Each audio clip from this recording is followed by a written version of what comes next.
How was that weekend?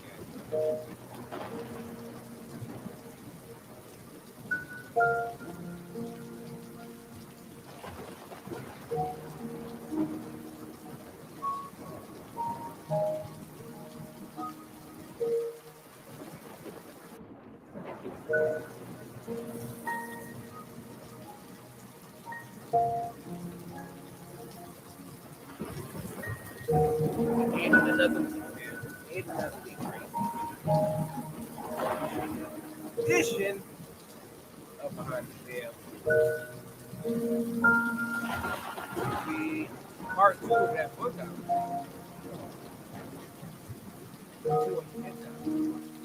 Bible.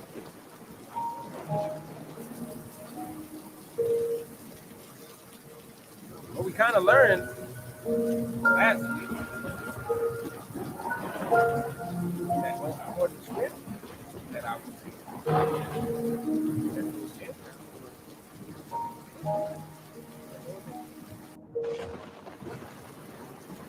we're going to continue to prove that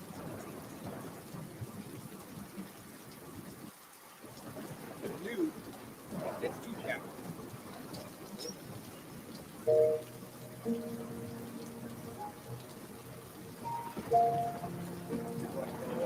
Hosea 4:5.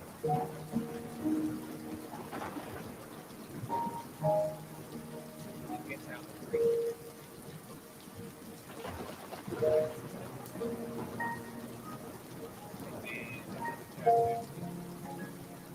We don't really go to read 60 pages. It's 120 pages, so I read just half of it. I get hungry when I read 25. I don't want to be talking about we just finish it off. Or maybe next week, yeah. I just asked that, people in mind, humble and contrite spirit. Let y'all bring the knowledge inside that he may teach you something. I had to give up a whole lot of knowledge to get this. Now I'm having thousands in this person. Most I just kept showing all these different scriptures, lessons,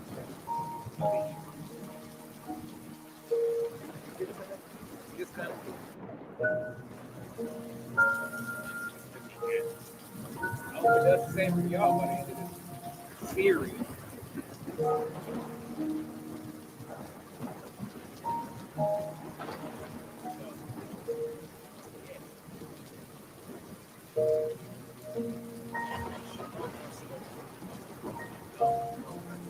How you been out there in Vegas, Sin City?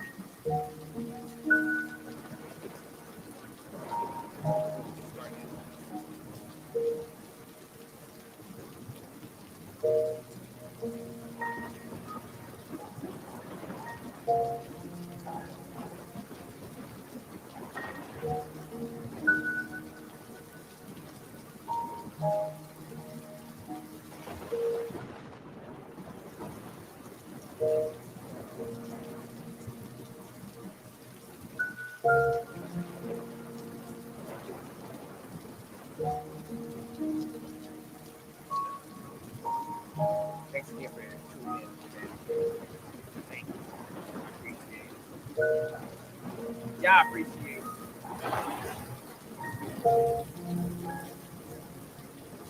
Sometimes my body, I don't feel like doing. But the ruach, but my body is jacking. Doesn't it?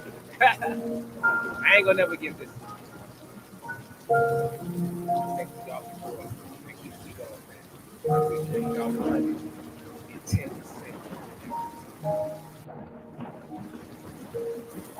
But without further ado,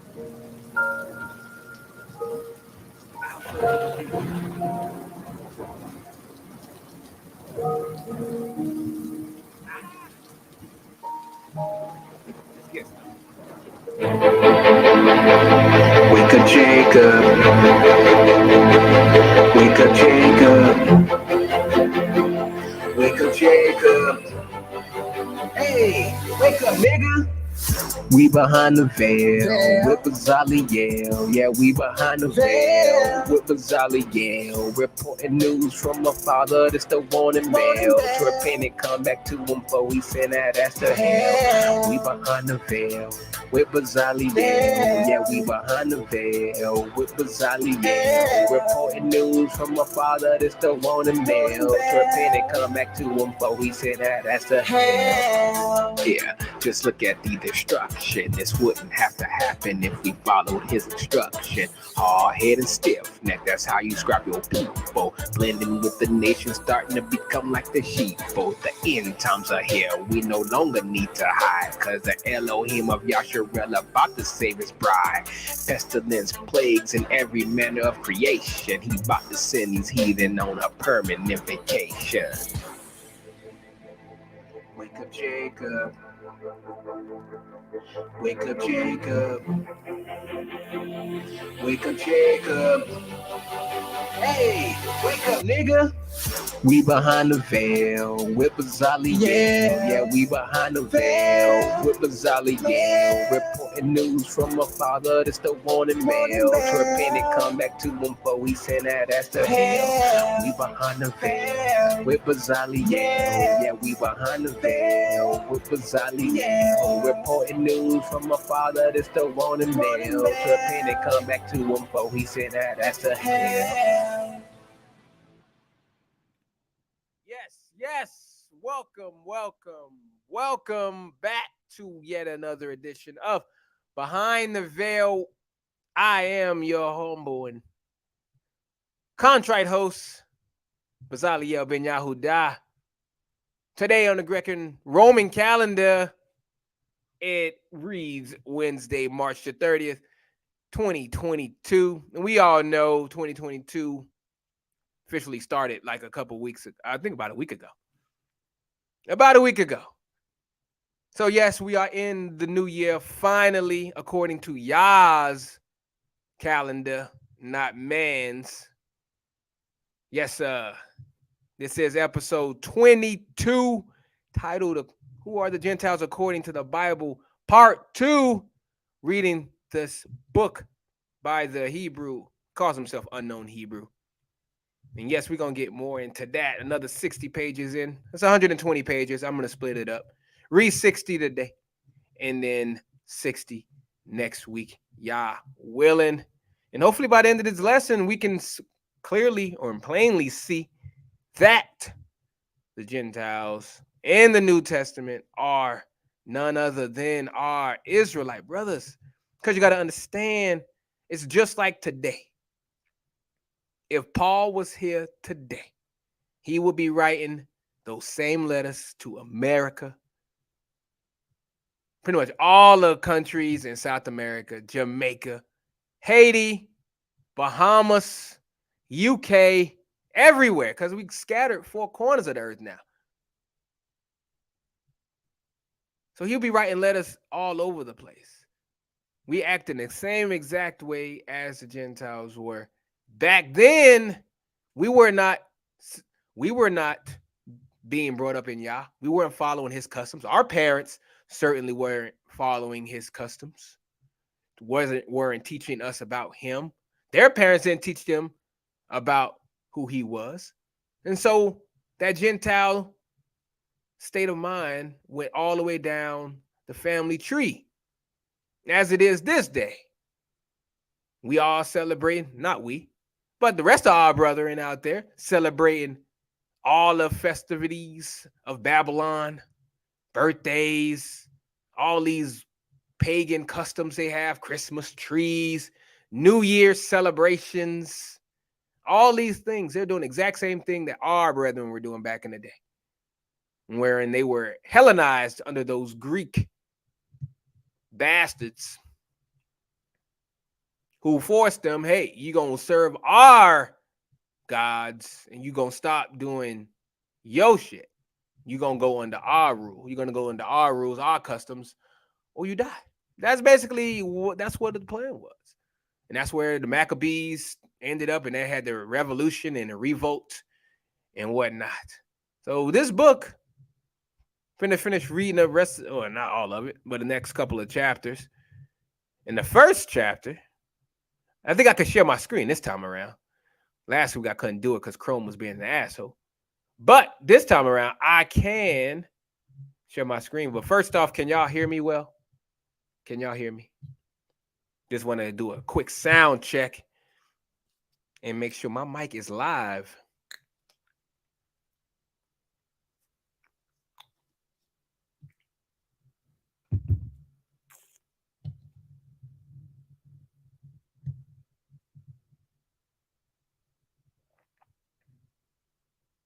Perfect. Can y'all? All right, perfect. So we can hear me. Sweet deal. I'll just take my little thing off of there. And we can go.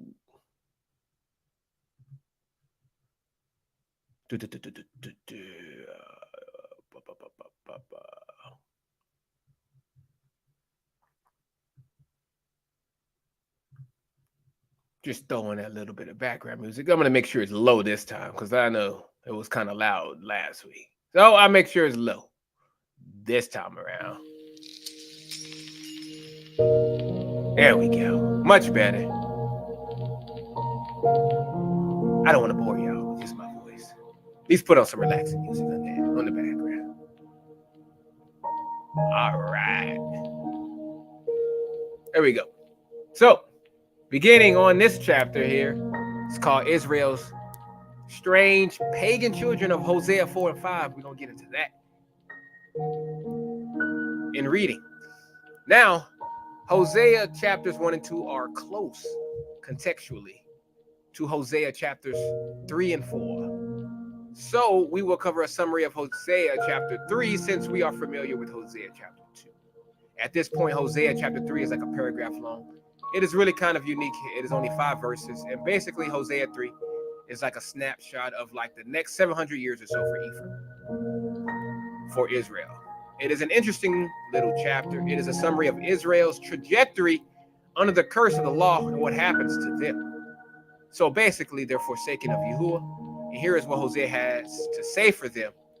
In verse 4, he says, "For the children of Israel shall abide many days without a king, and without a prince, and without a sacrifice, and without an image, and without an ephod, and without teraphim."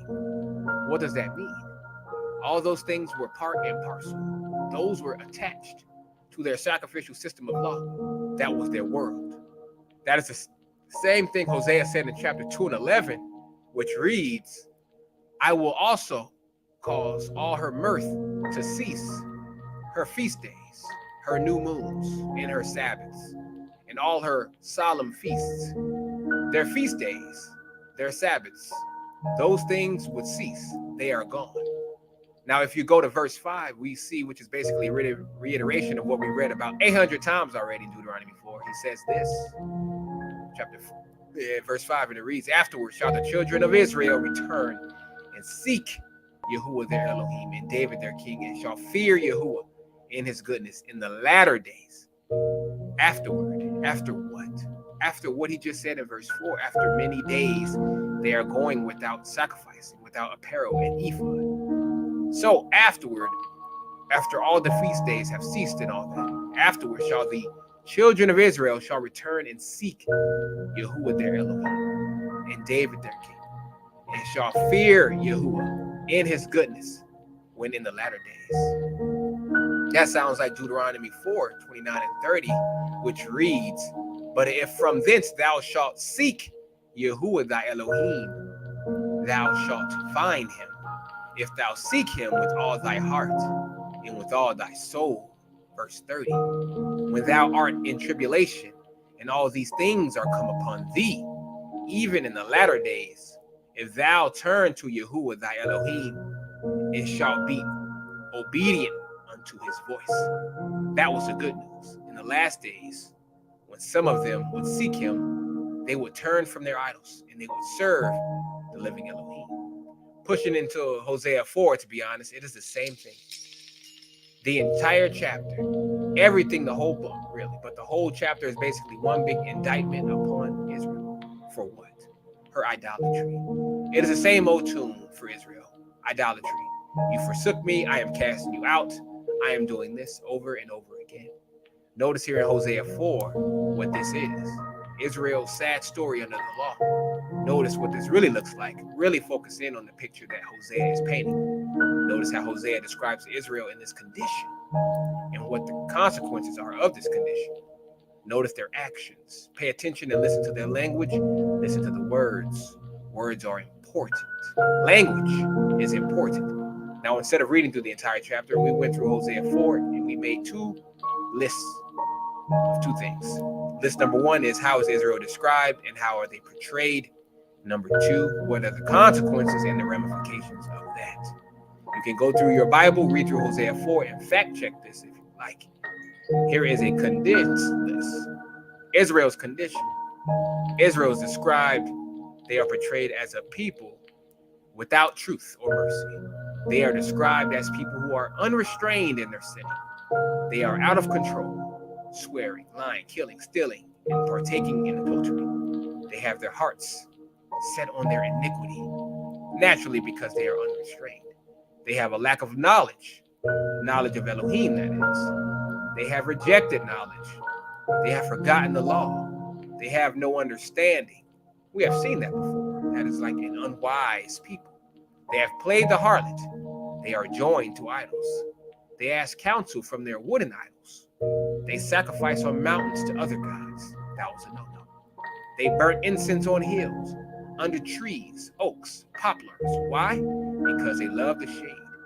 That is a people who are grateful too, and it seems to be painting a picture. They even worship the creation. Enslaved in their heart and stubborn. That is a bad, nasty, ugly picture. That is how they are described. So what are the consequences of that? What is Elohim to do? And how is he going to react? Again, no surprises here. We have been through this, but pay attention to the language. The language we need to store in our heads because we are going to come around to it. Let us look at the consequences. How would Yahuwah respond? Land would mourn, and its inhabitants would waste away. What inhabitants? The beasts of the field, the birds of the air, and even the fish of the sea. They will be rewarded for their deeds. Chapter 5, he says, yours, Ephraim, yours, Israel, is the judgment.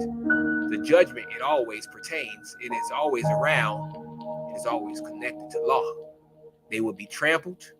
They would be ashamed. They would be destroyed for lack of knowledge. They will be left alone. In fact, later on, he said that Elohim will withdraw from them. In chapter 5, Hosea, verse 6, it says, they shall go with their flocks and with their herds to seek Yahuwah, shall not find him. He hath withdrawn himself from them. Yahuwah said, I will forget your children. And finally, he says, I will change their glory into shame.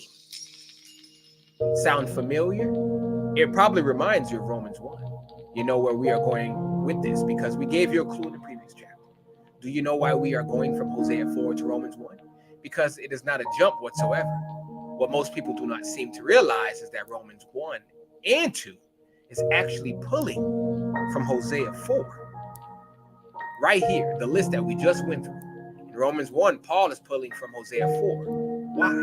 Because he is using it as proof in his teaching text to explain how the Gentiles in his day, the ones that he is referencing in Romans 1, are in fact the very same Gentiles Hosea is referencing here. The Israelite Gentiles. And that is why we said pay attention to the language. That is why we made the list, because we see the same thing in Romans 1. We see striking similarities. We see the obvious parallels, and it is not a coincidence. It is not a random application. It is not a coincidental language. It is intentionally used to explain fulfillment. So again, the dichotomy between Jew and Gentile within the Bible, it is not a generic broad brush distinction within all humanity. It is not. According to the prophets, the distinction is within all Israel. That is a distinction, and it originates and develops in the prophets. Not all humanity within all Israel. There is your distinction. The prophets go to great lengths to reiterate again and again how some of Israel, mainly Ephraim, would be made Gentile, Goyim, nations. Many have kicked against what we believe is a clear picture of Israel becoming Gentile. And they say all the time it never says that Israel would become Gentiles or Goyim. It says that they would be among the Gentiles or Goyim. Were there pagan Gentiles? Yes, there were pagan Gentiles, never associated with Israel. But this is moot, not the point. Pagan Gentiles were never promised redemption. Actually, if you go back to Genesis 48 and 19, it reads, but truly his younger brother Ephraim shall be greater than he, and his seed shall become a multitude of nations, Goyim/Gentiles. That is precisely what it says, that they, Ephraim, they will become a multitude of Goyim, a multitude of nations. Or if you are consistent with Gentile, they will become a multitude of Gentiles. We are trying to show you how Abraham's seed, Abraham's descendants, to them were the promises. To Israel were the promises. To Israel were given the covenants. To Israel was given in place under the curse of the law. Israel is cut off. Israel is cast off.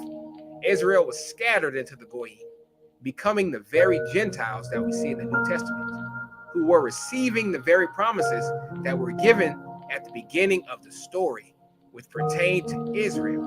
It all comes full circle. That is what we are explaining to you. It may seem redundant, but we keep running across verse after verse that verifies what we are saying. It keeps coming out of the woodwork. For example, we were in Hosea 4 and we mentioned in verse 6 on the list. We said one of the consequences on that side of the list, it says, I will forget you, children. This is Yahuwah saying, I am going to forget your children. Well, what does that look like? If we keep reading a bit more, Hosea 5:5-7, listen to this. And it reads, and the pride of Israel doth testify to his face. Therefore shall Israel and Ephraim fall in their iniquity. Judah also shall fall with them. Verse 6, they shall go with their flocks and with their herds to seek Yahuwah, but they shall not find him. He hath withdrawn himself from them. Verse 7, they have dealt treacherously against Yahuwah, for they, Ephraim, have begotten strange children. Now shall a month devour them with their portions. What? Strange children. Now we can question the translation here, but that particular word, according to the Strong's Concordance, the Hebrew is zur. H2114. It means stranger, to be estranged from. It is very close to being a foreigner. Stranger. Your children will be strangers. It is interesting that it also be translated as a pagan. Now, he said in chapter 4, I will also forget your children. And he is saying your children are strangers, pagans. They will be strangers. They are cast out of here. And he is saying your children will be pagans. They will be Zurs. They were Gentiles. These are Israelites. Israelites were made strangers to the covenant community. We know many want us to hurry and go to the New Testament, deal with Cornelius, deal with the Samaritan woman, deal with the Canaanite woman who had great faith, or this person or that person. They're hoping to find this one verse or this one example that opens up the new covenant. We know that what they are hoping for, and we will get there. But chill a bit longer. We are trying to drive the story home. We want to build a solid foundation because we are trying to reiterate time and time again what the prophets keep saying and time again. It must be important if they keep saying it. If we have a book, the Bible, and 3/4 of it is our Old Testament, and 1/4 of it is the New Testament, we should perhaps focus on that foundation part. Sometimes we have resistance to slowing down a little bit, especially when we get to the New Testament. When we get to the New Testament, it is almost like we have a shut-off mode where our memory has been wiped clean, and we do not remember the cumulative case that the prophets have made throughout the story. All along the way, verse upon verse, describing Israelites in the nation portrayed as animals, unclean and pagan practices made strangers to Elohim, and we forget that it is Israel's story under law. It is Israel's redemption from the curse of the law. That is the story. That is the contextual setting in the New Testament. When we get to that little section in the back of the Bible, because that is the end, the New Testament is the ending of the Old Testament. That is all it is. It is the end of the story. It is the last couple of chapters. It is the ending of what is come before it. And that is the lens. That is the filter that we have to look through when we get there. When we read the New Testament in light of its Old Testament background, through that lens, it becomes more transparent and more consistent with the rest of the story. Let me give you an example in order to connect it with a bit more. We read Hosea 5:7. Yahuwah said, your children, Israel, they are strangers in the nation. They are Zurs, they are pagans. You will be distant to me as your pagan practices carry you. And that is precisely what happened. It is in line with the testimony of all the prophets detailing of Israel's redemptive trajectory, made far off, scattered, but ultimately gathered. They had begotten pagan children. So in light of the entire Old Testament story of Israel under the Law and Covenant, here's an example. We use Ephesians as an example. Here we have Paul addressing in Ephesians the Ephesians. Which Ephesians? They are Gentiles, says everybody, right? Ephesians is addressed to Gentiles. So we all know that. That is fine. Here's a question though. Which Gentiles? That is a responsible, contextual, accurate, correct question. Remember the story outlined by all of Israel's prophets and confirmed by the New Testament writers. Look, we believe if you have a modicum, an ounce, a little bit of reasonableness in you, we believe you're going to say, wait a minute. Let us remember the story that came before this. What came before Paul's letter? And you remember what Yahuwah said through the prophets like Hosea. That is why Paul used Hosea. When you come to passages like this in Ephesians 2, you should be saying, I have heard this before. Listen to this language. Listen to the language here in Ephesians. It says, verse 1, and you hath he quickened, being alive, who were dead in trespasses and sins, Who was dead? These guys were dead. What killed? According to the story, the law. The law killed. The law brought death. It killed. It says dead in trespasses and sins. What trespasses and what sin are in view in the Bible all along the way according to the prophets? The sins and trespasses of Israel.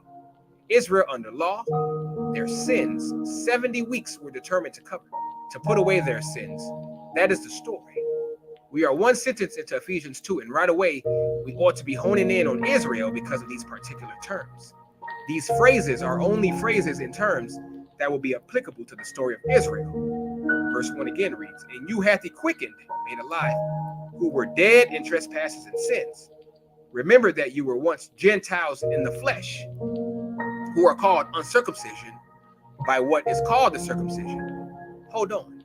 You are once Gentiles in the flesh.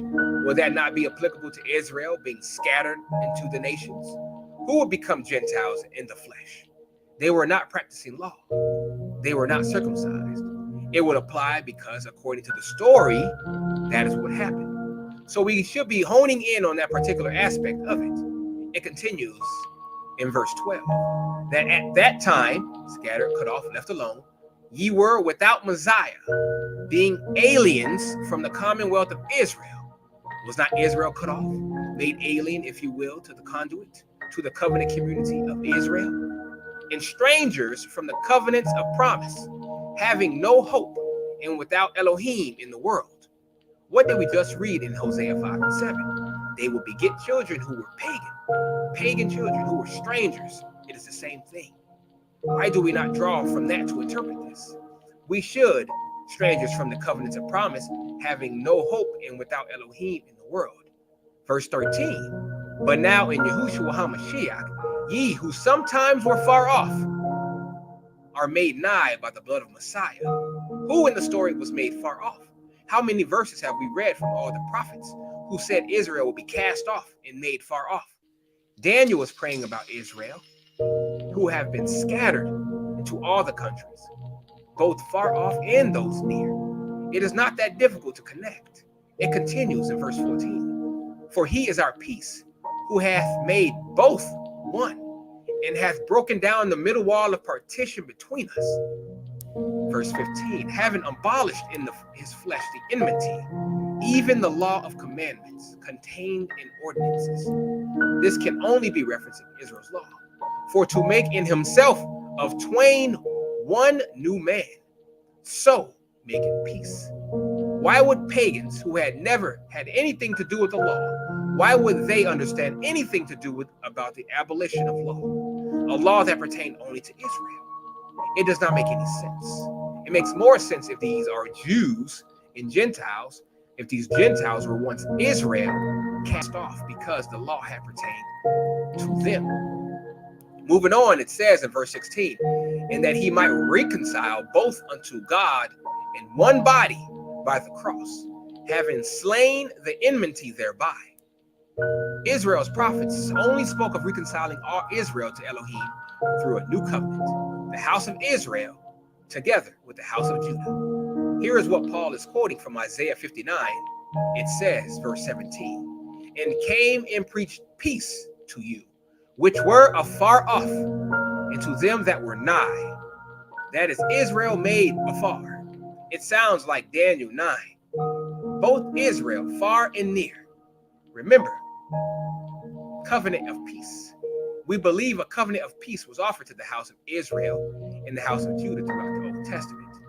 Verse 18, for through him we both have access by one Spirit unto the Father. Verse 19, now therefore ye are no more strangers and foreigners, but fellow citizens with the saints and of the household of Elohim. Those who have been made strangers, Israel's children, were no longer strangers. Can you see it? These Gentiles that Paul is addressing, they are the very same audience that James wrote to, the dispersion, that Peter wrote to, the pilgrims of the dispersion. It is the same audience. It is the same target audience. It is the same group of people. The only difference is, in every single one of Paul's letters, he is narrowing in on a particular community, a particular city, particular people within a very particular area. It is not spread out. He is addressing very specific areas, people, and that is the only difference. Can you see the entire trajectory from Deuteronomy 32 all the way here into Ephesians 2? Both houses back together, gathered back together. This was their redemption or beginning of their salvation. In the next chapter, we will examine Romans 1 and how Paul is addressing these two groups within Israel, Jew and Gentile. We look at Gentiles through the lens of the prophets and draw upon the prophets like Hosea. So consider rereading Hosea 4. It is important because that lines up in parallel to how we need to interpret Romans 1. This is what Paul did, and we will see how Israel exchanged their glory. Next chapter, the chosen Gentile and Greek brethren. Now we get into Romans 1. We hold that up against Hosea chapter 4 so we can see exactly which Gentiles are in view in Romans. We will prove beyond a shadow of a doubt that the Gentiles in Romans 1, the very same Gentiles that we see in Hosea 4. In fact, that is the prediction of what Hosea prophesied. We will explain to you how Israel exchanged their glory and essentially became Gentiles. Those are the Gentiles in the New Testament. Now, context is important. Let us take time out here and let us contextualize a little bit. The Jew and Gentile, or the distinction between Jew and Greek, as Paul puts it. So generically put, context is the information accumulated along the way within the story itself that is relevant to the story and informs and influences our reading and interpretation of the text that is right before us. So what we call contextual considerations, it is like a bookshelf of information that we have access to as we read. We have accumulated this information as we have come along through the story that provides contextual considerations. And sometimes we refer to what we call contextual clues within the text itself. In other words, for example, Romans 1, as we begin to read, we believe that there are sorts of contextual clues or hints that serve as reminders or signs that point to what we have already read before. That was what has come before this, and that sign is saying, do you remember that? Well, that is connected to this. Then the question becomes how? How is it connected? Part of the problem is that we tend to walk into the New Testament in isolation of the Old Testament. It produces an entirely different or new story, one that is foreign to Israel's first covenant prophets. This results in an extension of Israel's story beyond its original ending, while inserting a new cast of characters, all humanity, also known as Gentiles. We tend to approach it as if the slate is wiped clean. We push aside the story of Israel under law that is taking up 3/4 of our Bible, and we push it over to the side, disregard it. What that does when we disregard it, we subconsciously push it under the rug. Let us start at Matthew, Mark, Luke, John. It makes it so easy to disregard the obvious, and we believe it. What it does is that kind of causes us to engage in this tunnel vision to Yahushua, where we can see only what is in front of us. When we do that, we only see what we want to see. And we believe that is what happens in Romans 1. People come to it, and perhaps unconsciously, they have severed it. Romans 1 from the Israel-centric underpinnings of the story with the assumption of what we have all been told. We have all been told the new covenant was a new thing for all humanity. So the Gentiles in Romans 1 is everybody and anybody. That is not it. As we have said many times over, the failure in understanding the Jew-Gentile distinction, it springs from a failure to recognize that the dichotomy is not a broad brush stroke between two groups within all humanity. It is between two groups within all Israel. That is your contextual confines. The division is within the covenant word of law. The entire redemptive story is predicated on the premise that Israel will be split and it will become all Israel united again. So, kingdom split, kingdom divided, kingdom united. There is your story. A divided house will become one again. A broken covenant body, the old man in Adam, in Moses, that body would become a new man, a Messiah. In short, Israel redeemed. That is the story. So yes, Paul has Gentiles clearly in mind in Romans 1. But if we are honest, if we are consistent with the biblical context that is within the story, right here, the information within the story itself, we should admit that Paul's view of Gentiles, the goyim, the ethnos. It can be none other than the view established by the long line of Israel's prophets. It has to be. Israelites made Gentile, made goyim, their pagan children, if you will, in the previous chapter, through covenant breaking and their subsequent scattering. Many people say, why would you think the Gentiles are Israelites? Our question to everybody else is, why would they not be the view? When the one Jew-Gentile contrasts within the context of redemption, it is Israel's redemption. Within the context of covenant gathering, there is your covenant confines. It is the very same distinction made by the prophets. That is why Paul's view will be the same as the prophets. And that was a contextual confines. That was a story. And we would do well to remember this contextual backdrop as we prepare to run through Romans 1. Let us demonstrate how there is all sorts of what I call contextual clues within the text. And if we are tuned in, if we take note, if we are honest, if we are consistent with this, we believe we can see the things for what they really are. There are signs pointing us directly toward Israel's redemption. All Israel, both Jew, Gentile. So we have 6 contextual clues, and we will run these by you. Contextual clue number 1, the gospel. Right off the bat, in Romans 1 through 2, Paul mentions the gospel. It reads, Paul, a servant of Yahushua Messiah, called to be an apostle, separated unto the gospel of Elohim, verse 2, which he had promised afore by his prophets in the Holy Scriptures. We know what the gospel is, right? No, we do not. The gospel of Elohim was promised through the prophets. Now we have examined the good news and bad news via the prophets. We have shown this ad nauseum. The good news was always, and we mean always, it was laser beam focused on the last days gathering. The only people that we could contextually connect to the last days gathering. Prophet after prophet told us that only those who have been scattered. That is a contextual fact that we ran into every single time those of Israel will be gathered. Time and time again, it is always the gathering of the elect of Israel, those who are far, those who are near. There is so much more that can be said about the gospel, like the time frame of the gospel, and it would reach the entire world, every creature under heaven, according to Paul, before the end came. We could mention how the mission could only extend until the end, because once the end came, the gospel had achieved its mission. After all, that would be when the mission would be accomplished. We should examine how the gospel was the remission of sins.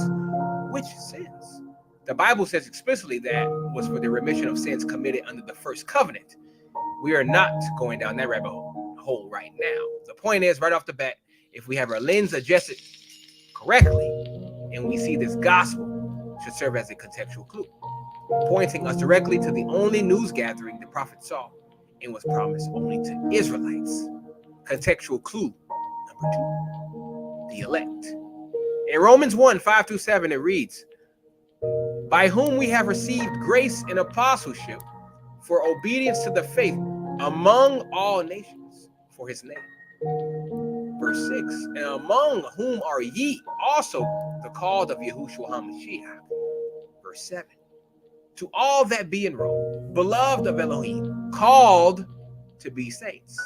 Grace to you and peace, Elohim Father and Messiah, Yahushua HaMashiach. We have talked about the elect of Israel before. Israel was Elohim's elect. Israel was Elohim's chosen. Israel was the only people called to be saints. And I have given many scriptures from the prophets that demonstrate these facts.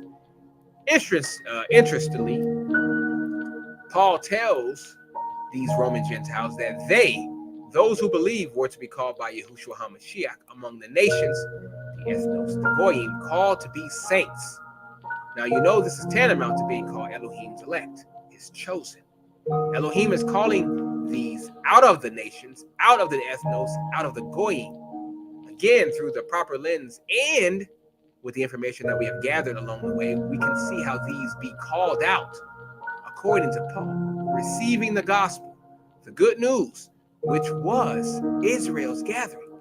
It was through a new covenant, which was a long-established theme of Israel's prophets. It is being fulfilled by these elect, these chosen, these saints, But if we are consistent, we need to recognize and we need to admit that the only elect, as specified by the prophets, were those with a connection to the first covenant, Abraham's seed, Israel.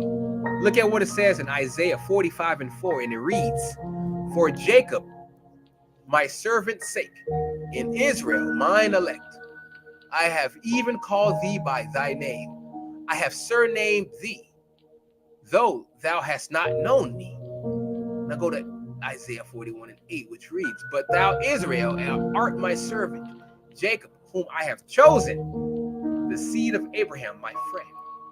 Skip to Isaiah 14:1, and it reads, "For Yahuwah will have mercy on Jacob, and will yet choose Israel, and set them in their own land. And the strangers shall be joined with them, and they shall cleave to the house of Jacob." Israel was the elected. They were the chosen. They were the ones who would be called out of the nations. This was to whom the promises pertain to, and we have given many explicit statements that say as much. For example, Romans 9:4 reads, "Who are Israelites, to whom pertaineth the adoption, and the glory, and the covenants, and the giving of the law, and the service of Elohim, and the promises." So again, something in our head needs to contextually associate these Romans being called out of the nations with the message of the prophets, with what had come before it, which was the message that the cut off, dispersed Israelites, Abraham's seed, would be called out and gathered from among the nations. Do you see how consistent this is? Contextual clue number 3, the brethren. Romans 1:13 reads, "Now I would not have you ignorant, brethren." He calls these Romans, these Gentiles, brethren. Brethren is not a generic term. It is used to describe the brethren of Israel. They were the family of Yahuwah. Do you remember Jeremiah 7:15? It reads, "And I will cast you, Judah, out of my sight, as I have cast out all your brethren, even the whole seed of Ephraim." Go to the book of Genesis 49:8. It says, "Judah, thou art he whom thy brethren shall praise. Thy hand shall be in the neck of thine enemies. Thy father's children shall bow down before thee." The roots of connotation of brethren, they spring out of the 12 tribes, the sons of Israel, the 12 brothers through whom the family of Israel came from. It is a familial term, like a clan or a household. Elohim's family through covenant was Israel. The family began with Israel. It began with the 12 sons, the brethren of Israel. That is the term. Remember when Peter said in 1 Peter 4:17 that for the time is come that judgment must begin at the family, the house of Elohim. And if it first began at us, the Jews, what shall be the end of them that obey not the gospel of Elohim? Israelite Gentiles who rejected. We believe that he has two different people in mind, Jew and Gentile. The us here, Peter was a Jew, and judgment was coming down on the Jews in their city. There is no doubt about that. But the judgment was also coming to the nations, to those in the nations who would disobey the gospel of Elohim. The gospel of Elohim was going out to the nations, to the Goyim, to those of Israel who had been scattered. That was the judgment. So, not all nations on the planet Earth, but the Goyim, the nations, those in the nations who needed and qualified for redemption. And that was Peter's audience. They heard the gospel, but some rejected it, just like their Israelite ancestors. So yes, the entire family, the household of Elohim, all Israel, if you will, Jews and Gentiles who rejected Elohim, who rejected that first new covenant. And that would include the dispersed pilgrims who were hearing the message. Israelites, they would be judged. Judgment, biblically speaking, is always contextually tied to the law, and only Israel had Yahuwah's law. The judgment of the Goyim, the nation, it is always related to, it is always tied to the law. The law brought wrath. So what we are saying is Peter was not only reaching out to Jews who are near, but he was also reaching out to the lost sheep, those who were made far, his lost. Cast out brethren. He was fishing for the lost brethren. Go to 1 Peter 2 and 25. It tells us, for ye were as sheep going astray, but are now returned unto the shepherd and bishop of your souls. These are the same brethren that Jeremiah 7 and 15 reference. Think about it. The brethren reference is a clue. It is a contextual clue here in Romans that is pointing us toward Israel. And no, it is not like, oh, he is a Christian. He is my brother in Christ. People have taken that and have Christianized that. That is not the intent. The brethren were the brethren of Israel, specifically the bloodline descendants of their forefathers, Abraham, Isaac, and Jacob, to which the covenant of Yahuwah was made with. Contextual clue number 4, oh man. This is kind of weak, but we noticed it. And we believe, even if it is, it does not in itself prove something. We are building a cumulative case. We said this before. It is just piece after piece, evidence after evidence. Here's a little something. It may not mean a whole lot by itself, but we believe it adds to the case. In Romans 2, and again we are going into Romans 2, 3, and 4, these clues are spread throughout. But in Romans 2 and 1 and 2 and 3, Paul uses this interesting little phrase. He says, oh man. Could it be a Jewish phrase or idiom? He says, therefore thou art inexcusable, O man, whosoever thou art that judgest. For wherein thou judgest another, thou condemnest thyself. For thou that judgest doest the same things. Now you do not see that in some of the translations. For some reason they did not put that in there. But we believe this is an Israelite phrase. It is a kind of idiom. It means that under the covenant, the man that followed Yahuwah as being seen as an honorable man, but also as man who every Israelite aspired to be like. A man who followed the forefathers of old, who was lionized and written in the Holy Scriptures as being a great man. This is what all Israelite men tried to behave like to gain honor from their Elohim in their localized communities. We see this in the prophets from time to time. Micah 6 and 8 reads, he hath shewed thee, O man, what is good and what doth Yahuwah require of thee, but to do justly and to love and to walk humbly with thy Elohim. How about Romans 9 and 20? It says, nay, but, O man, who art thou that repliest against Elohim? Shall the thing formed say to him that formed it, why hast thou made me thus? Go to 1 Timothy 6 and 11 tells us, but thou, O man of Elohim, flee these things and follow after righteousness, godliness, faith, love, patience, meekness. Go to James 2 and 20. It says, but wilt thou know, O vain man, that faith without works is dead? So again, not really powerful evidence, but what we are saying is when we see these things, these Israelite sounding phrases or idioms, it is pointing us back to the prophets that came before us. And these are things that we think the audience would have been more aware of than the Joe Blow pagan out there would not have made these connections. Dispersed Israelites would have, or at least they would have been more likely to view the scriptures in similar vein. Contextual clue number 5, our Father. In Romans 1 through 3, after he finishes off this diatribe, if you will, this teaching on Jews and Gentiles, he begins this new thought. But it is not really a new thought, a new flow. How does he begin this? In Romans 4 and 1, he says, what shall we say then that Abraham, our father, as pertaining to the flesh, hath found? We have examined this before. Now, he uses the phrase our father numerous times elsewhere. Now, the term father is saturated with Israel's history. Israel, meaning Israel connotation. Abraham was father to Israel. You have a tough time finding a usage of father that does not refer to the fathers of Israel. For example, 1 Corinthians 10, 1 through 2 says this, moreover, brethren, I would not that ye should be ignorant, how that all our fathers were under the cloud, and all passed through the sea, and were all baptized unto Moses in the cloud and the sea. How about Acts 7, verse 45?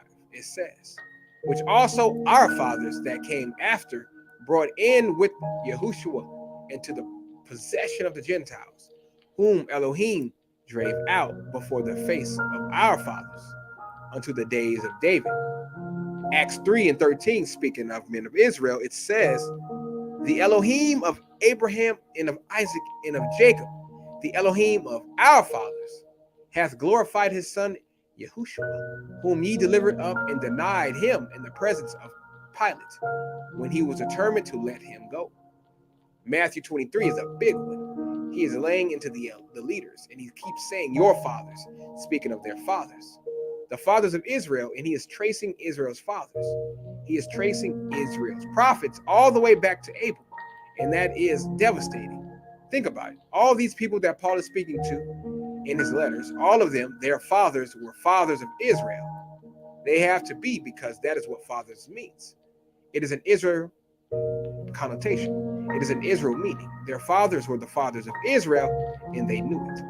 It only makes sense if Paul's writing to scatter Israel. Paul's target audience in all his letters were to Jew and their brethren, dispersed Gentile Israelites, all who shared a familial covenant tied to their father, Abraham, Moses, Adam, and all other fathers.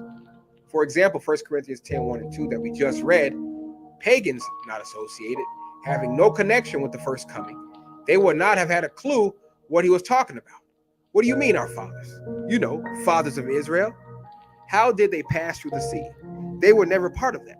Do you think pagans would have had a clue about Father Abraham? No. Abraham was not the father of pagans. He was the father of Israel. And that is an important term that we have to understand. That is a contextual clue. And the final contextual clue, the Greek. He uses the very common phrase that we are all aware of in Romans 1:16. He says, for I am not ashamed of the gospel of Messiah, for it is the power of Elohim unto salvation to everyone that believeth, to the Jew first, and also to the Greek. He uses that again in Romans 2:10 as well. The everyone is limited to two groups, the Jew and the Greek. So again, the distinction between the Jew and the Greek needs to be made within the contextual confines of this story that has gone before it. Who is everyone? The Jews, law-practicing Israelites, and the Greeks, which is simply a reference to the Hellenized descendants of Israel, who had been assimilated into the Hellenized world. Those were the Greeks.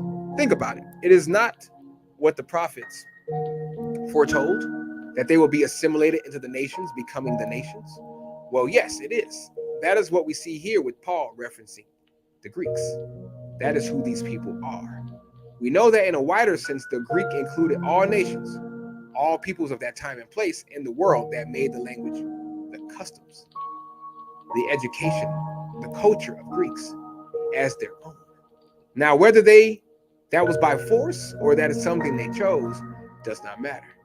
People, cultures, nations were immersed in all aspects of the Hellenized culture, and that includes all aspects of life, like religion and worship practice. All we have to do is go back 200 to 300 years and look at the history from the time of Antiochus Epiphanes.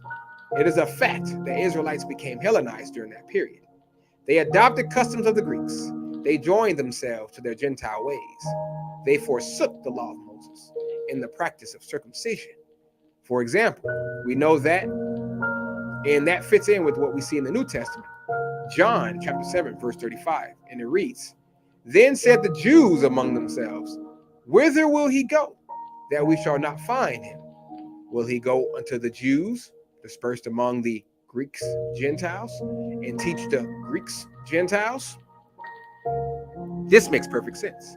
It adds to the cumulative case. This sheds light on what is going on in Acts, and it aligns with the prophets. It aligns with Israel's story. It is consistent. There were still dispersed Israelites living among the Greeks during the days of Yahushua. These were considered Greeks to the Jews. These were the other sheep that Yahushua spoke of in John chapter 10. We see the same thing in Acts chapter 6, which reveals there remained a distinction between the Hellenized, who were alien to the commonwealth of Israel, and the native-born Jews, who were practicing law. Let us read that. Acts 6, verse 1, and it reads, And in those days, when the number of the disciples was multiplied, there arose a murmuring of the Grecians, Hellenistic Jews, against the native Hebrews, because their widows were neglected in the daily ministration. So again, we know the enmity between these two groups was an enmity that was caused by law.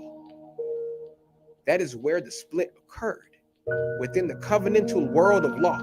That is where the reconciliation was come from the new covenant, if you will. So again, there are all sorts of contextual clues in the New Testament, and we only have to read the text and filter these things through the story of the prophets. When we see terms and phrases like dead in sins or fathers, stuff like that, we have to filter those through the story.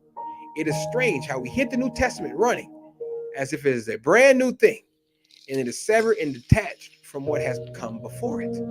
It is irresponsible to do that.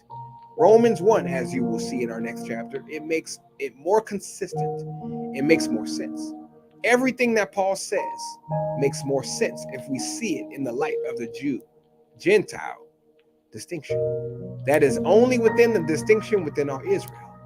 We will demonstrate that the Gentiles in view in Romans chapters 1 through 3 is undoubted the very Gentiles that Hosea was speaking of in Hosea chapter 4. How Israel changed their glory. Romans chapter 1. Whoever these people are that Paul is talking about, and we know that Gentiles are in view, we have already examined that. But whoever these people are that he is describing, he is painting an ugly picture. Most people are probably assuming that this is a commentary on the depraved nature of humanity and his proclivity towards sin. It is an ugly picture of all mankind and our tendency for debauchery and all kinds of iniquity. Well, hold on for a second.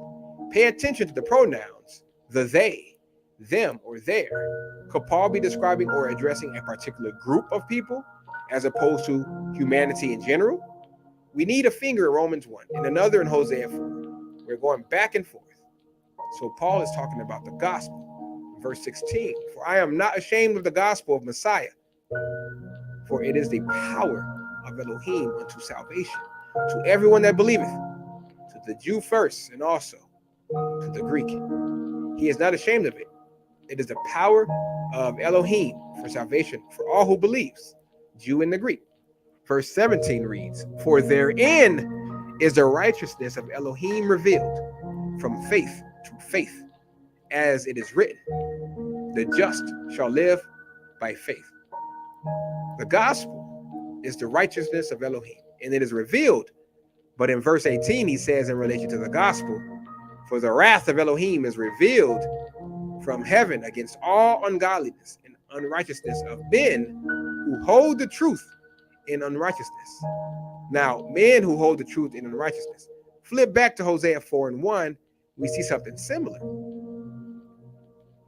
Elohim charged Israel. It says, hear the word of Yahuwah, ye children of Israel, for Yahuwah hath the controversy with the inhabitants of the land, because there is no truth, nor mercy, nor knowledge of Elohim in the land.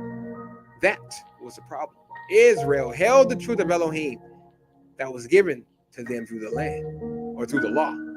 A law that was only given to them. They held it, they stumped it down, and they covered it up with their idolatry.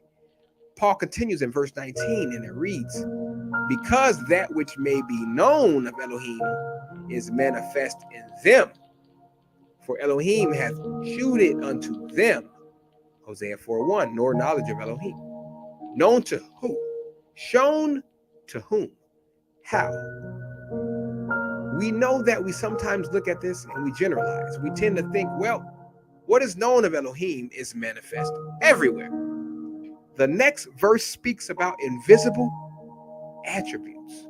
So we look around, birds, bees, nature, mountains, and all that. That is how Elohim has shown us. That is how Elohim has manifested himself to us, right? Well, no.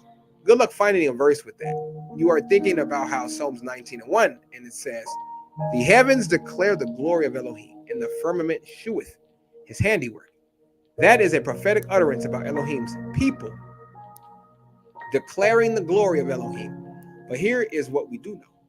We know that Elohim made known to Israel himself through his law. Israel rejected Elohim in the knowledge of Elohim by rejecting the law. So Elohim said he was rejected them because turning back to Hosea 4 and 6, it reads, "My people are destroyed for lack of knowledge. Because thou hast rejected knowledge, I will also reject thee, that thou shalt be no priest to me. Saying thou hast forgotten the law of thy Elohim, I will also forget thy children." Here, this is the entire sweeping indictment upon Israel in Hosea. Israel forgot. Israel held what was made known to them and manifest in them and to them. It is the same idea in Romans 1, verse 21, where they were responsible for knowing.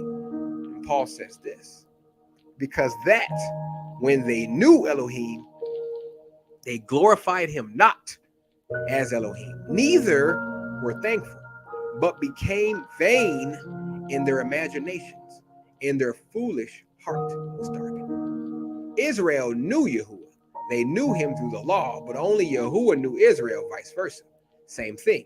Go to Amos 3, verses 1 through 2, and it reads, "Hear this word that Yahuwah hath spoken against you, O children of Israel, against the whole family of Israel, which I brought up from the land of Egypt, saying, You only have I known of all the families of the earth. Therefore I will punish you, Israel, for all your iniquities." Did you catch that? With knowledge comes responsibility for that knowledge. Reject that knowledge, what happens? You're going to face the consequences, which according to Amos are punishment, and according to Hosea 4 and 6 reads, "My people are destroyed for a lack of knowledge. Because thou hast rejected knowledge, I will also reject thee, that thou shalt be no priest to me." That is the same idea. Later on in Romans 1 and 28, it reads, "And even as they did not like to retain Elohim in their knowledge, Elohim gave them over to a reprobate mind to do those things which are not convenient." You can only retain knowledge if you have been given knowledge. Rejecting knowledge is the same thing as not retaining knowledge. Now, the second half of Hosea 4 and 6 tells us, "I will also reject thee, Israel, that thou shalt be no priest to me, seeing that thou hast forgotten the law of thy Elohim. I will also forget thy children." They did not retain that knowledge. This was their story. Go to Psalms 106 and 21, and it says, "They forgot Elohim, their Savior, which had done great things in Egypt." We see that all over the prophets, forgetting law, knowledge, not retaining law, knowledge, rejecting knowledge. You can only forget something or someone that you already know. They knew Yahuwah through their exclusive covenant with him, but they exchanged him for idols. They knew his law, but they held the law. They held that knowledge. They knew his covenant, but they forsook it. That was Israel's indictment. They knew, but forsook. They knew, but held the law. They knew, but did not retain. They behaved no better than the Gentiles or the nations, who did not have Yahuwah's law. Gentiles that did not know Elohim. Therefore, Elohim said, "You want to be Gentiles? You want to be like the pagans? You want to be like strangers to me? Have at it." And so it was so. In Romans 1, verse 20, Paul says, "For the invisible things of him from the creation of the world are clearly seen, being understood by the things that are made, even his eternal power in Godhead, so that they are without excuse." Who was, is without excuse. We see Paul using Hosea 4 to make his point that they were without excuse. Hosea 4 is all about Israel's culpability, their guilt, and how they were without excuse. That is the point. Look at Romans chapter 3, verse 2. It tells us, "Unto them were committed the oracles of Elohim, and by that they will be judged." In fact, Hosea chapter 5, verse 1 tells us, "Hear ye this, O priests, and hearken, ye house of Israel, and give ye ear, O house of the king, Ephraim. For judgment is toward you, Judgment is always tied to the law. The law brings wrath. Remember, Paul is talking about Elohim's wrath. Here in Romans 1 and 18, it reads, "For the wrath of Elohim is revealed from heaven against all ungodliness and unrighteousness of men who hold the truth in unrighteousness." He is talking about the gospel and essentially saying you have people who accept this gospel and you have those who are not. Those who are not will experience the wrath of Elohim that will be revealed. It is all about the wrath of Elohim. John the Baptist comes preaching in the wilderness. He is talking to the Jew leaders, Israel's leaders. He says, "Who warned you to flee from the wrath about to come?" The wrath, the judgment is always tied to Israel, always. Back to Hosea chapter 4, verse 3, what is happening? He says, "Therefore shall the land mourn, and every one that dwelleth therein shall languish." In Hosea 4:6, again, he says, "My people are destroyed for the lack of knowledge." And for verse 14, he continues, "I will not punish your daughters when they commit whoredom, nor your spouses when they commit adultery. For themselves are separated with whores, and they sacrifice with harlots. Therefore the people that doth not understand, Israel, shall fall." Later on in Hosea 5 and 10, he says, "The princes of Judah were like them that removed the bound. Therefore I will pour out my wrath upon them, Judah, like water." Verse 11, "Ephraim is oppressed and broken in judgment because he willingly walked after the commandment." It is all about wrath, the wrath of Elohim. But wait, Paul is talking about the wrath of Elohim in Romans 1:18. That is about to be revealed. Now think about this. Move to Romans 1 verse 21. These people who are experiencing the wrath of Elohim, these people who are without excuse, it says, "Because that when they knew Elohim, they glorified him not as Elohim, neither were thankful, but became vain in their imaginations, and their foolish heart was darkened." Verse 22, "Professing themselves to be wise, they became fools." Who became fools? According to Hosea, flip back to Hosea 4 and 14, Israel is a people that doth not understand shall fall. That is why they were without excuse. They had Yahuwah's law. They should have been wise to it and under it, but lack of understanding, that is the same thing as being unwise. It is the same thing as being foolish. They are synonymous terms, and we see that throughout the prophets.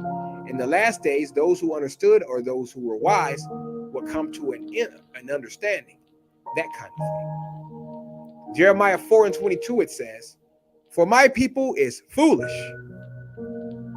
They have not known me. They are sottish children, and they have none understanding. They are wise to do evil, but to do good, they have no knowledge."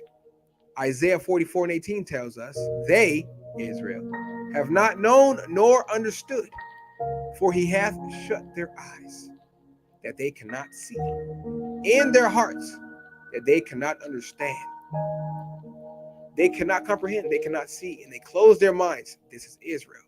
So then exactly who was Paul referring to when he said in Romans 1, "Their foolish hearts were darkened"?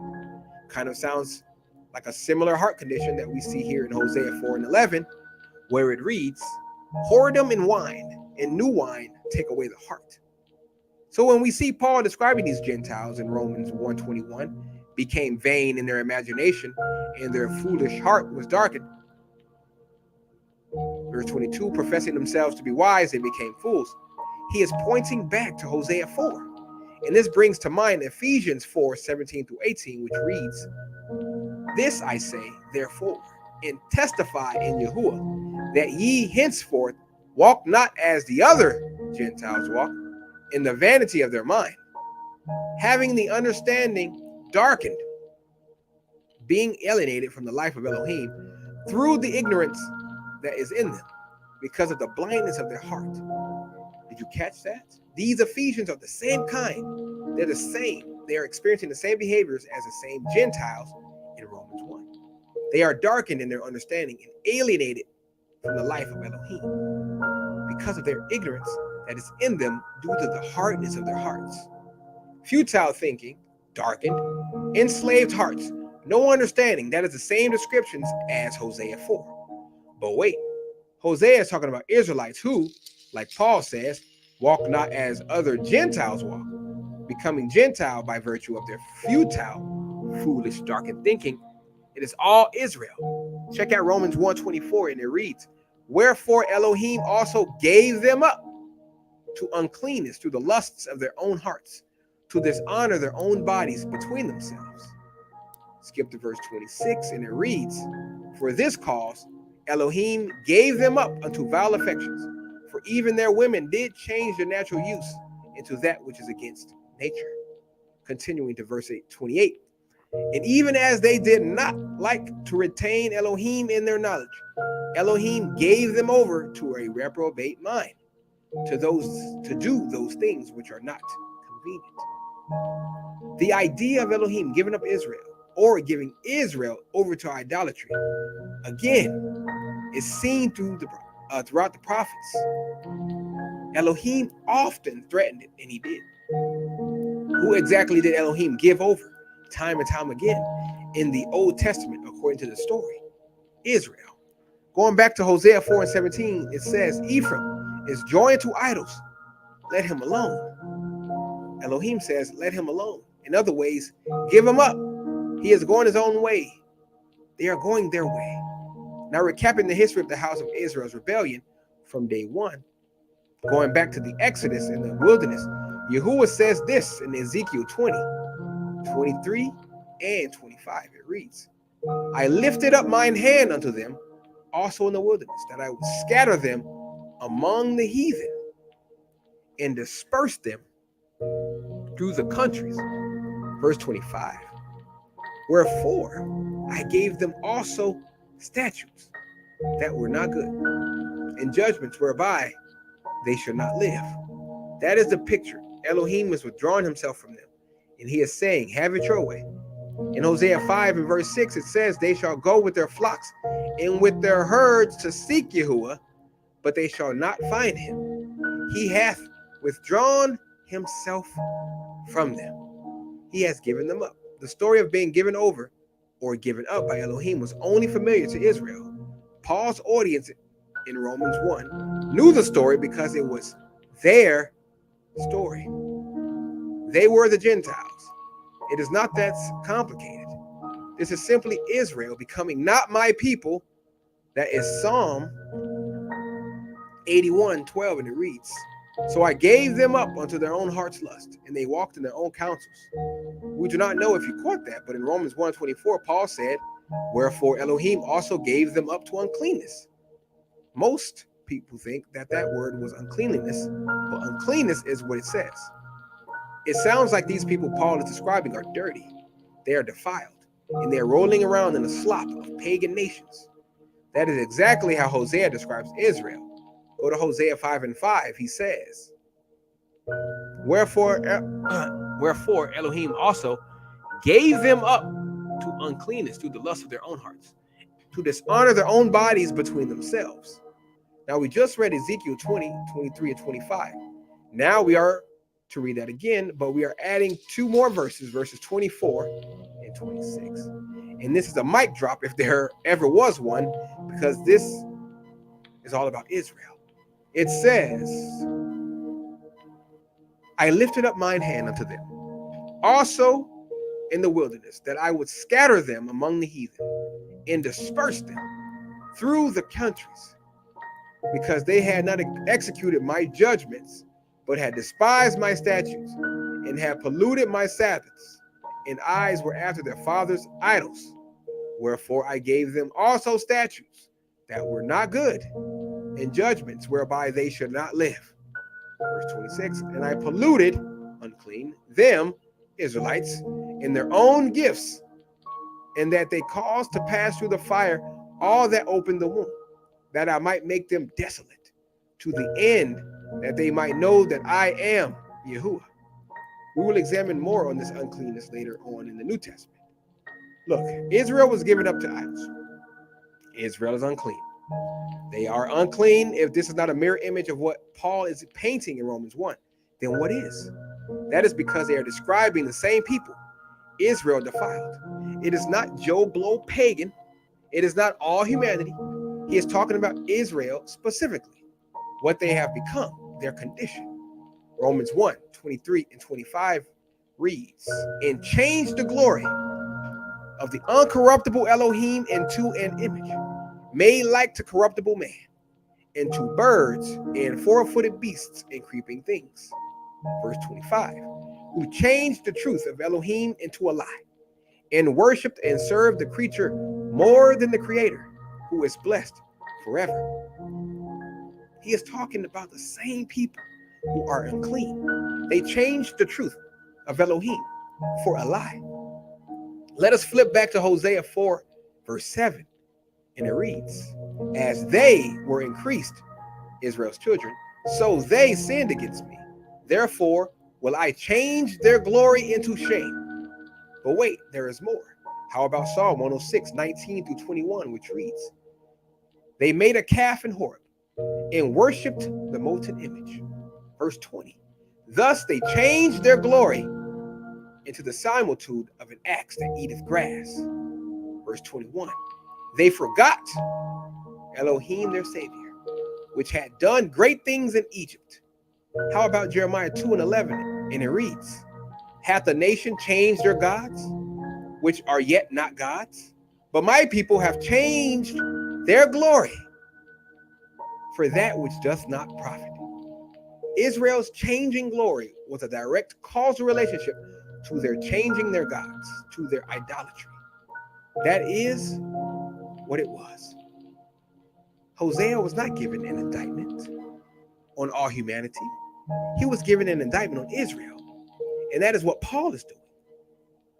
Paul is reiterating what Hosea was saying about Israel. That Israel had lost its glory of being the priest or saints of Yahuwah. And Yahushua HaMashiach was sent to give them back that glory they had lost.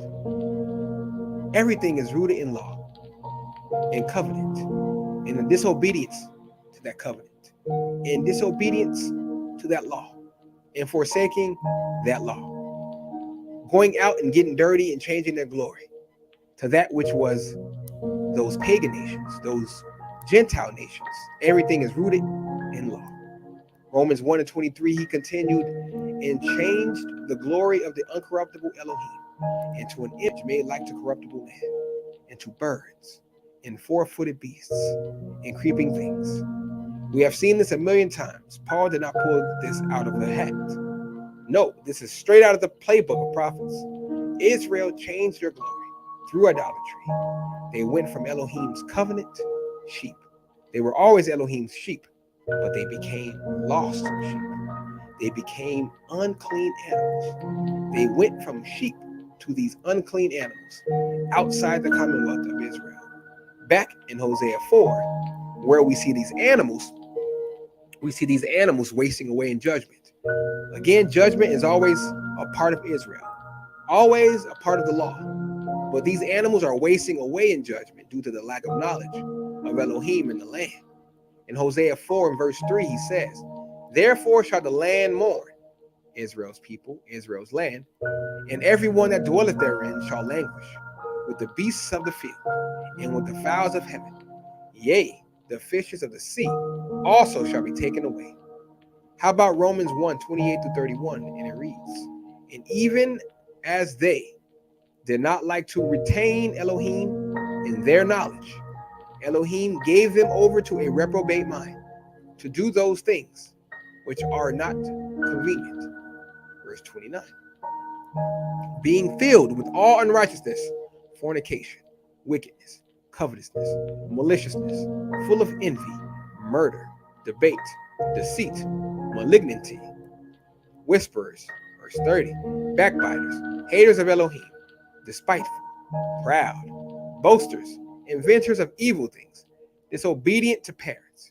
Verse 31, without understanding, covenant breakers, without natural affection, implacable, unmerciful, Paul gives a long list. It is the litany of sin after sin and practice after practice. Now, admittedly, we turn to Hosea 4:2. Paul seems to give a much more thorough and specific list here in Romans 1, but it is the same picture that Hosea paints, and it reads, by swearing and lying and killing and stealing and committing adultery, they, Israel/Ephraim, break out, and blood toucheth blood. They, Israel, break all restraint.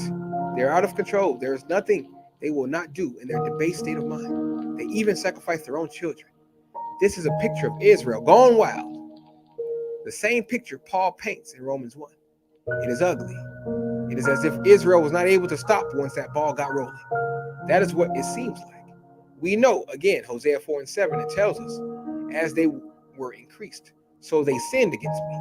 Later on in Hosea chapter 13, verse 1, he says, when Ephraim spake trembling, he exalted himself in Israel, but when he offended, worship in Baal, he died. Israel died. Elohim withdrew. Now what happens? And now they sin more and more, and have made them molten images of their silver and idols according to their own understanding. All of it, the work of the craftsmen. They say of them, let the men that sacrifice kiss the calves. It sounds like the people in Romans 1. Breaking all restraints, every sin imaginable seems to be fair game. And here is the kicker. Think about this.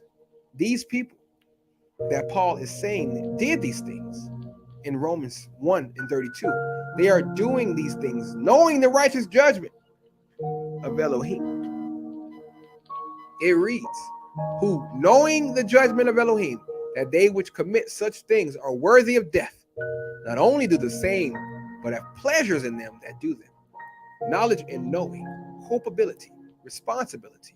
Only Israel knew Elohim, his law, and knew his righteous judgment.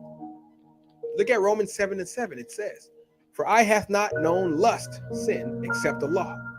Only Israel knew that. And these people in Romans 1, they did all these things knowing. That is Israel. Hosea laid it out. Paul confirmed it. Israel knew Elohim, but Israel held that knowledge. Israel worshipped idols. They changed the truth for a lie. Israel exchanged Elohim's incorruptible glory and image and took on the image of foreign gods, wooden idols, corruptible beasts, birds, creeping things by forsaking Yahuwah's law. The house of Israel became every bit the unclean, dirty, corruptible animals as the surrounding pagan nations, to which they were scattered. Paul is saying, look, Israel, do not revel in your abandonment. Do not do it. Yes, Elohim withdrew for a season, but no more. That is over. He is saying, come in and out of the rain. Come in out of the dirty waters of your isolation. Get cleaned up. Come home to the covenant of Messiah. Come home, Israelites. Come home, lost sheep. Israel's Gentile condition. We are slowly entering the New Testament. We are examining how Cornelius, Gentile, as you know, drops into Peter's place, Jew, to see what condition his condition was in.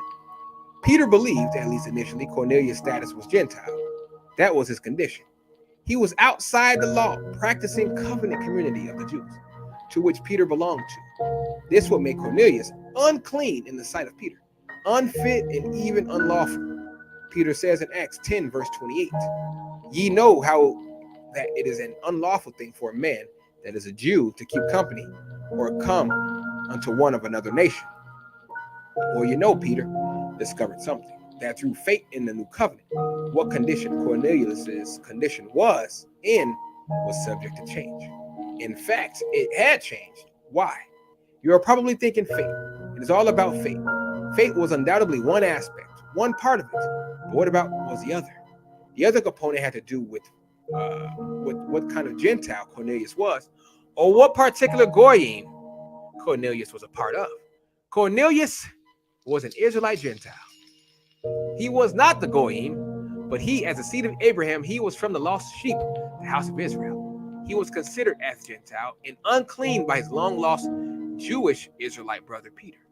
We will show you how in Scripture it demonstrates this, and how Cornelius is one example of what was true of the whole body of Israel. which included scattered Israelites and included all Israelites out in the Goyim who have been alienated from Yahuwah in the covenant. We believe that all individual cases of Gentiles coming into the new covenant in the New Testament, like Cornelius, they serve just that. They are unique examples of what all the prophets spoke about repeatedly, how Israel's lost sheep will come back into Israel's fold through new covenant in their last days of that first covenant. So just like Hosea 1 prophesied where it was said about Cornelius and people like him, you once were not my people, and it was now being told of him, you are sons of the living Elohim. Why the change of condition? Because Cornelius was part of a particular group of people being gathered back to Elohim in the last days. When would this happen? According to Hosea, when the children of Israel and Judah will be gathered together. And that is what we see happening. Cornelius was from the children of Israel who have been dispersed into the Goyim, the Gentiles, the nations. Thus, he was considered a Gentile, and we will show you just that. So let us look at what we know so far. We made a quick list of 6 things. Number 1, we know Israel's scattering theme was introduced early, back in Deuteronomy, how they forsake the covenant, how they would experience the curses of the law, and how that theme was built upon. It was developed and preached by all the prophets. Then, this exact scenario played out with Israel's dispersion and assimilation into every nation. Number 2, we know that from Hosea again, that Elohim's people, Israel, Ephraim, through their aforementioned forsaking the law and their subsequent scattering, will be referred to by Yahuwah himself as not my people. We know that, but later on will be called sons of the living Elohim when both houses were joined together. Number 3, we know that Israel/Ephraim would be made far off, and that becomes a popular phrase by the prophets. So much so that you have Daniel and Isaiah both to refer to Israel far off to the nations and Israel near. A real distinction develops within Israel. This would be the Jew-Gentile distinction. It is not that hard. A wall of separation between law-practicing Jews, mainly those who are near. Then you have on the other side those who have forsaken the law with their assimilation to pagan cultures within the surrounding nations. Number 4, we know that Yahuwah said Israel's future generations that are their children will be foreigners or estranged from him or to him. Some translations say these cut off children will be as pagan. We believe strangers will be more accurate. So Yahuwah explicitly says, leave them alone, give them up into their pagan nations, their pagan practices, and we will get back to them in the last days. Number 5, we know through many verses that we have shared this far that Israel will become defiled. They are dirty. They are unclean. In Hosea 4 and 5, we examined that. As well as Ezekiel 23, it states that Israel would be unclean. And finally, number 6, we know that despite all this trouble, the bad report was given to Israel. We also see the good report peppered throughout and alongside the bad news. And the good news, it is kind of like a juxtaposition to see it. And to use the language of the prophets, Israel was promised a gathering from where? From all nations. They were promised to a gathering from the 4 corners of the land, from the north, south, east, and west, a gathering. And that is an important language to remember. So in light of these 6 obvious and established biblical facts, given these things, here's a question. Is it possible for you to see how their history split, scattering, how Jews with the law regarded anybody and everybody else as Goyim, as Gentile, as others, which would include the descendants, the cut off Israelites, those in the nations without the law, not practicing law, not practicing circumcision? Is it difficult to see how Jews would regard the northern tribes or the northern kingdoms as Gentiles? Is that difficult to understand? How all in or among the nations, including these lost Israelites, were regarded as unclean Gentiles? Is that too challenging to see, regardless of how they got there or how they became Goyim, their particular nation? No, that is not difficult to see.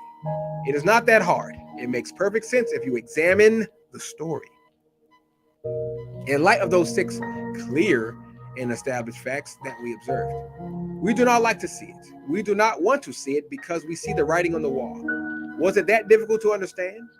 Take the last chapter, for example, in Romans 1, that Paul was clearly drawing from Hosea 4, which was all about Israel and applying that to his Gentile audience. Romans chapter 1 was all about Israel. Israel knew Israel is without excuse. Israel exchanged their glory, the truth, for a lie. It is not that difficult to see that. So, is it difficult to understand? Or is it too difficult to accept? Perhaps that is the question that Romans 1 contextually dovetails into Romans 2. That is exactly what Paul is talking about when he refers to those Gentiles who sin apart from the law, and those who do not have the law are simply the very same Gentiles of Romans chapter 1 and Hosea chapter 4. Gentile Israelites, descendants of scattered Israel. That is not difficult, is it? These Gentiles in Romans 2, without the law, were sinning. They were Gentile Israelites. Well, how can that be? Because it is right off the tail end of Romans 1, which is about Israel. It makes sense. And those who did not, or who did have the law, and those who sinned under the law were the Jews. So you see the dichotomy? All of them, both houses, would be subject to the judgment. And all would be subject to facing Elohim's wrath. Why would that be? Because all Israel were within or under the first covenant umbrella of Israel. It is not difficult to see. It is difficult for us to accept, that is, the distinction between Jew and Gentile was within all Israel, not all humanity. When we accept this, it makes more sense out of pretty much everything else we read. We have a couple of examples. Go to Matthew chapter 18, verse 12, and it reads, "How think ye, if a man have 100 sheep, and one of them be gone astray, doth he not leave the 99 and goeth into the mountains and seeketh that which is gone astray?" Yahushua is talking to his Jew, house of Judah audience at this point. And he is talking about the lost sheep. That sounds familiar. We mentioned before. You do not find one reference to Elohim's sheep by Israel's prophets that are not explicitly referring to Israel. Yahuwah's sheep were Israel. Now Yahushua said in verse 13, "And if so be that he find it, verily I say unto you, he rejoiceth more of that sheep than of the 99 which went not astray." That sounds like Israel's story. Some strayed, some did not. Some were far, some were near, some went far into the nations, and some remained home. Kind of sounds like that prodigal son story as well. Now remember what we said about the contextual roots in the Israel-centric underpinnings and meaning of brethren. That goes back to the 12 tribes, the 12 brothers of Israel. In such a manner, if one of their brothers was continuing in sinning against them, he instructed the Jews to regard those brothers as Gentiles. Ethnos, regard your Jewish brother to be as a Gentile. He says in Matthew 18, 15 through 17, the following: "Moreover, if thy brother trespass against thee, go and tell him his fault between thee and him alone. If he shall hear thee, thou hast gained thy brother. But if he will not hear thee, then take with thee 1 or 2 more, that in the mouth of 2 or 3 witnesses every word may be established. And if he shall neglect to hear them, tell it unto the church. But if he neglect to hear the church, let him be unto thee as an heathen, Gentile, man and a publican." Did you catch that? Yahushua told his fellow Jews that an unrepentant brother, and at this point he is only talking to Jews, that these Israelites, these Jews, he tells them that their fellow unrepentant Israelite brothers should be to them as a Gentile. That is precisely what the non-law practicing, cut off, scattered Israelite brothers out and among the nations, the Jews, viewed them as Gentiles. And Paul is echoing the same idea in all his letters. But in Ephesians, for example, the only difference is he is actually addressing those very same people who are regarded as Gentiles. So he is talking to Gentiles here. It is critical to note which Gentiles Paul is addressing in his letters. And I know that goes over the head of most Christians. They do not know what that means. They believe they know what Gentiles are. No, not according to the story. You do not know. By now, within this book, we should know which Gentiles are in view. The Gentiles that were scattered in the nations, that was connected to the first covenant, and should know that by now. Why?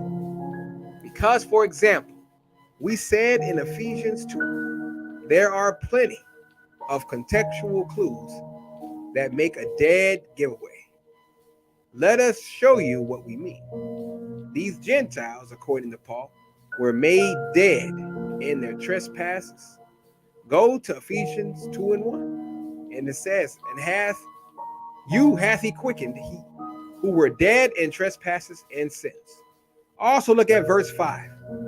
It says, even when we were dead in sins, hath quickened us together with Messiah. By grace ye are saved. Gentiles have been made far off. That is Ephesians 2 and 13. It says, but now in Yahushua HaMashiach, ye who sometimes were far off are made nigh by the blood of Messiah. Also look at verse 17. It says, and came and preached peace to you which were afar off, and to them that were nigh. Those Gentiles were strange, or they were strangers to Elohim. Check out Ephesians 2 and 12. It says that at that time ye were without Messiah, being aliens from the commonwealth of Israel, and strangers from the covenant of promise, having no hope and without Elohim in the world. These Gentiles have been alienated from Yahuwah in the commonwealth of Israel. These are all covenantal concepts. These are all covenantal terms that point directly to Israel's story describing conditions. This was the state that their situation was in. These conditions were caused by sin under law. We are not talking about general sins. They were dead because they were dead through sin under law, imputed sin. The covenant is looked at as marriage between Yahuwah and Israel. Israel was guilty of adultery. The judgment by the law was death by stoning. As a result of this breach, mercy was given to Israel from Yahuwah, who sent his only begotten son, Yahushua, that died for the sins of his people, his wife, his nation. That was Israel's story in a nutshell. Redemption from the death and the curses of the law. The law which imputed Israel's sins. That is the whole of prophecy. Israel's sins will be taken care of in 70 weeks. Now listen to 1 John 3 and 4. We're going down a rabbit hole on sin. And it says, whosoever committed sin transgresseth also the law. For sin is the transgression of the law.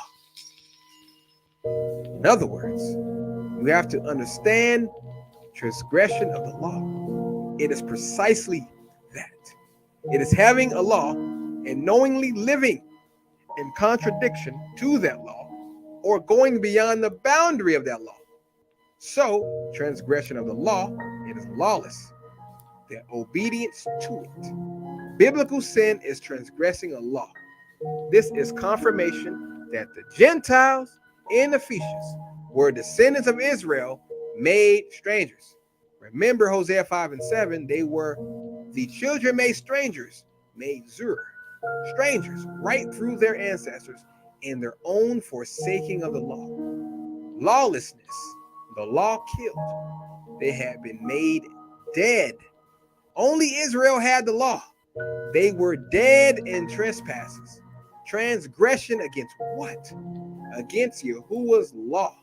They were alienated from Yahuwah, and Israel's covenant community, being estranged from Yahuwah's covenant, necessitated a prior relationship connection to it. But Abraham's seed, these Ephesians, qualified for redemption through a new covenant. Not every Joe Blow Gentile on Ephesians. Only those of Abraham's seed, those who had been made dead, could come into the new covenant according to the story. Both Jews and Gentiles in Romans 1 and 2 were subjected to the wrath of Elohim and judgment. Why were Gentiles subject to Yahuwah's judgment when the judgment belonged to only Israel and was according to the law?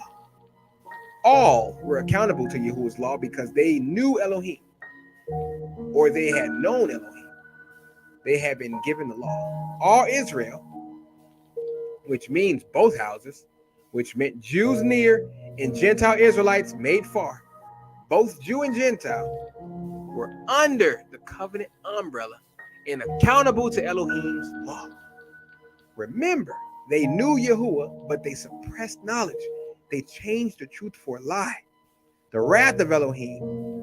Romans 4 and verse 15 tells us this: because the law worketh wrath, for where no law is, there is no transgression.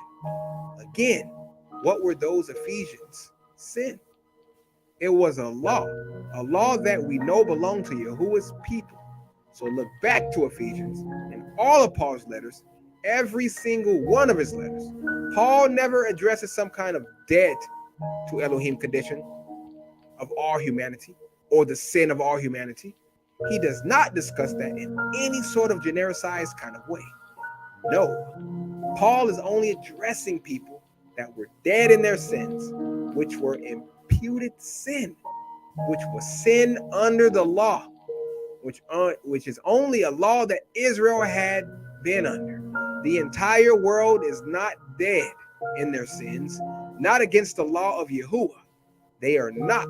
If they want to make an argument that they are dead in their sins in some other way, that is another conversation for another time.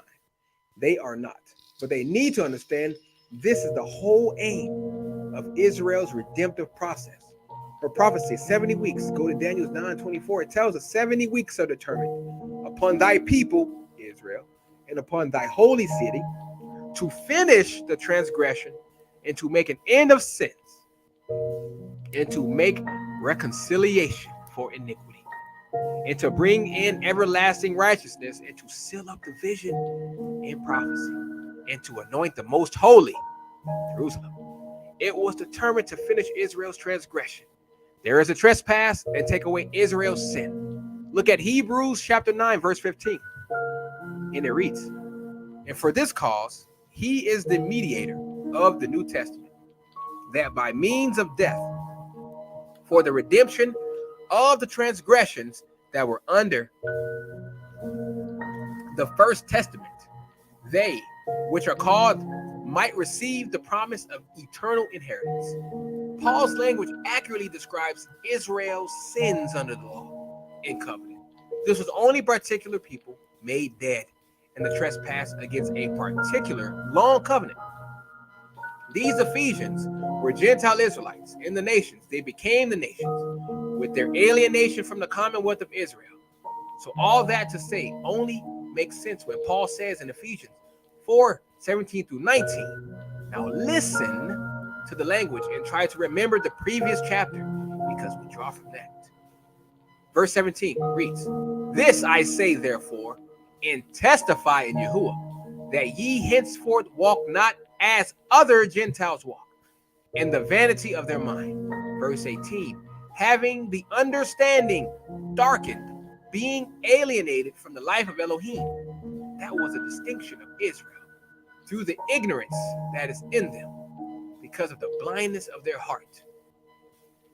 Verse 19, who being past feeling have given themselves over to lasciviousness, to work all uncleanness. We examine Israel being unclean with greediness. He is saying, Gentile Israelites, stop walking as Gentiles. Lost Israelites, stop walking as the cultures in which you have been assimilated into. Israelites. Stop walking like the rest of the heathens around. Walk into the new covenant through faith, and you will not be identified as Gentiles any longer. The condition that is your condition is and has changed, or can change, or will change. With all that is a mere prelude. We take a look at the curious case of Cornelius' condition. We will look at this condition as we see him drop into Peter's place to see what condition his condition was in. We will be taking a look at book of Acts chapter 10 and 11 and unpack Cornelius in more detail. We're going to do that next week, fam. That concludes part 2 of this series. Who are the Gentiles according to the Bible? I hope we are getting some understanding, because all these precepts are lining up. That the Gentiles in the New Testament are not white people, Europeans, other nations. It is only Israel. And y'all willing, next week, we're going to finish this off. And by the end of this series, I hope that you guys can get the understanding that Yah gives you the spirit to understand this mystery.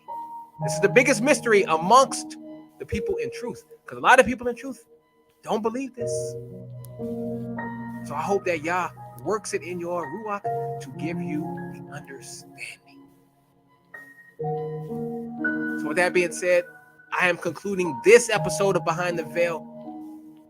I have been your humble host, Bezale'el ben Yahudah. All praises to Yah Elohim for giving me the knowledge to pass on to you so that you may be edified. And to the 12 tribes scattered worldwide, keep the faith. Come back to your Creator, and He will bless you. To the strangers who cleave to the house of Israel, to the house of Jacob, who love His people and love our Elohim, peace be to you. Until then, next time, Yah willing, shalom to the CUC family and all my fellow Israelites worldwide who are listening. I bid you farewell. May Yah bless us all. Peace. Heavy, yeah. Woo. Nothing weak, make it heavy. Nothing sweet, flavor heavy. Good salt, low blood pressure. Keep the law, no transgressor. The contrary, no dealing. Necessary, no feelings. Labor hard and unwilling. Renovating this building. Mighty ones like it heavy. Weak ones like it petty. Wise ones like it steady. Simple ones like it messy. Feed the soul and the belly. Meaning call like a silly. Fewer chose for the heavy. Weak ones like it petty. Yeah, standing up, no ducking down. I'm not afraid of you devils. Rised up, no coming down. I'm too advanced for them levels. Yahuwah got me on fast track, but we ain't going in circles. Never knew what a boss was till Yahuwah made me his work. Full brew, no bust down. You know I'm working with the whole thing. I was talking that way back. I don't hear unless it's close range. Same body, but new spirit. Most high hit the reset. Yahuwah chose for the narrow road. The world calling me a reject. Righteous on no choir. Still paying for these priors. Hate the lie and the liar. I carry a can of Mariah. Killing these doubters with proof. With a team full of flukes. Used to trail at the bottom. Now it's got walk like we lose. In the hand of the Father. Rules called out a charter. Lay it down for these facts. Definition of a martyr. One time for the coach. Keep a flame for a vulture. Real power, show the power. I ain't bound to a sculpture. Nothing weak, make it heavy. Nothing sweet, flavor heavy. Good salt, low blood pressure. Keep the law, no transgressor. The contrary, no dealing. Necessary, no feelings. Labor hard and unwilling. Renovating this building. Mighty ones like it heavy. Weak ones like it petty. Wise ones like it steady. Simple ones like it messy. Feed the soul and the belly. Meaning call like a silly. Fewer chose for the heavy. Weak ones like it petty. Nothing weak, make it heavy. Nothing sweet, flavor heavy. Good salt, low blood pressure. Keep the law, no transgressor. The contrary, no dealing. Necessary, no feelings. Labor hard and unwilling. Renovating this building. Mighty ones like it heavy. Weak ones like it petty. Wise ones like it steady. Simple ones like it messy. Feed the soul and the belly. Meaning call like a silly. Fewer chose for the heavy. Weak ones like it petty.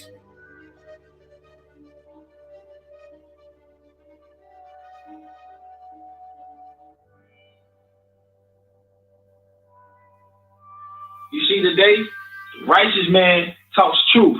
Everyone disregards that. That's too deep. That don't matter. But the one who over here is degrading women, talking about murdering other brothers, this is who they salute and give their money to. It's no different. He said everything that was going to fall on them because they put that on us was going to fall on us. But he gave you a way to walk through it. He said all you got to do is bear this, embody this. If you embody this power, man, you're going to get through unscathed. When he died for the people. When you die to better the people. Which means you kill that old self and you come back a new man to where they don't recognize you